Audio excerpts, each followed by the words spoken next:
वहीं उधम सिंह नगर के रुद्रपुर में बीजेपी कार्यकर्ताओं ने ऑपरेशन सिंदूर पर खुशी जाहिर करते हुए आतिशबाजी की और मिठाई खिलाकर बधाई दी।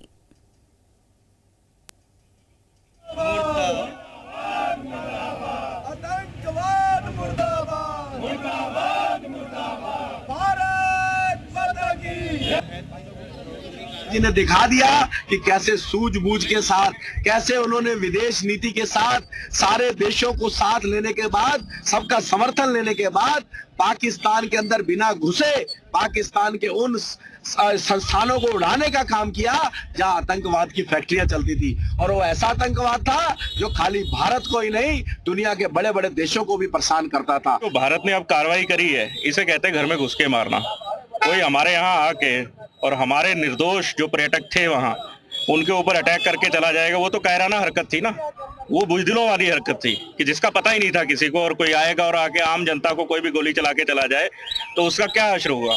और ये जो है ये तो बता के मारा है हमने। हमारे देश का प्रधानमंत्री मोदी है और ऐसी कार्रवाई करेगा, सबको भरोसा था। और आज सब सुबह उठे और सभी न्यूज चैनलों पर देखा तो सभी देशवासी खुश हुए।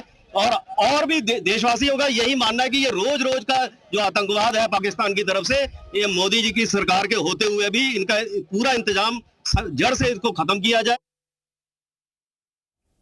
ऑपरेशन सिंदूर को लेकर हल्द्वानी में जश्न का माहौल है। भारतीय जनता पार्टी कार्यालय में आतिशबाजी हुई, मिठाई बांटी गई। मेयर गजराज सिंह बिष्ट ने खुशी जताते हुए कहा कि भारत की तरफ जो भी आंख उठाकर देखेगा उसको नेस्तनाबूद कर दिया जाएगा।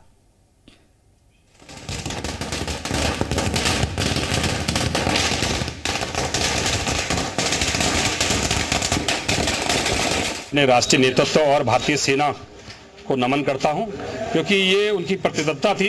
जो इस कुकृत्य आतंकवादी ने किया, उन पर आक्रमण करके भारत ने दिखा दिया है कि भारत किसी भी हद तक जा सकता है यदि उस पर आक्रमण हुआ तो। निश्चित तौर पर ये भारतीय सेना के पराक्रम को नमन है। इसलिए आज हमने यहाँ पर भारतीय सेना के उत्साहवर्धन के लिए अपना एक यहाँ पर आतिशबाजी का और मिठाई का कार्यक्रम भी रखा है। हमें बदला लेने की तिथि तो 22 तारीख को ही तय हुई थी कि भारत ने उनसे बदला लेना है। और मैं फिर आगाह करता हूं पाकिस्तान को, ये तो अभी छोटी सी स्ट्राइक है। अगर अब दोबारा या किसी प्रकार की भी गलती होगी तो भारत अब बगसने वाला नहीं है। ये पहला भारत नहीं है, ये नया भारत है। और माननीय मोदी जी के नेतृत्व में एक नए भारत का निर्माण जो हो रहा है वो उन्होंने इस स्ट्राइक के साथ दिखा भी दिया है। हम फिर कहते हैं, भारत शांति चाहता है, लेकिन अगर एक कदम भी या एक उंगली भी किसी ने भारत को दिखाई तो निश्चित रूप से उसका इसी प्रकार से मुंहतोड़ जवाब दिया जाए।